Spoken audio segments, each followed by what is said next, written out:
પીથલપુરમાં કાલે જે લોહિયાળ મારામારી થઈ તેની પોલીસ ફરિયાદ દાઠા પોલીસ સ્ટેશનમાં કરવામાં આવી। પોલીસ ફરિયાદ એવી કરવામાં આવી છે કે પીથલપુરમાં રહેતા મહાવીર જીતેન્દ્રસિંહ રાઠોડના પપ્પા બાઇક લઈને પેટ્રોલ પંપેથી આવતા હતા અને ત્યાં વિશાળની બાઇક સ્લીપ ખાઈ જતા મહાવીરના પપ્પાને વિશાળ ગાળો બોલવા માંડ્યો અને અપશબ્દો બોલવા લાગ્યો। ત્યારબાદ તે બંને ઘરે જતા રહ્યા। મહાવીરના પપ્પા ઘરે આવી ગયા પછી વિશાળ અને તેમના સંબંધી તલવાર ધોકા લઈને મહાવીરના પિતા અને ભાઈને ધોકા વડે મારવા લાગ્યા અને મહાવીરને માથાના ભાગમાં 3 ટાંકા આવે તે રીતે પાઇપ મારવામાં આવ્યો। જાણતી વિગતો મુજબ મહાવીરને તળાજામાં સારવાર લઈને વધારાની સારવાર ભાવનગર લેવામાં આવી હતી। આ બનાવના લીધે દાઠા પોલીસ સ્ટેશનમાં ફરિયાદ થઈ।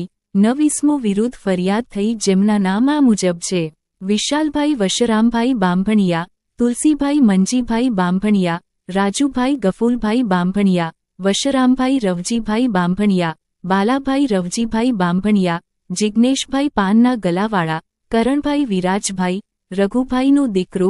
આવા જ તાજા અને નવા સમાચાર જોવા માટે સબસ્ક્રાઇબ કરી નાખો અને જોતા રહો સત્ય હકીકત ન્યૂઝ।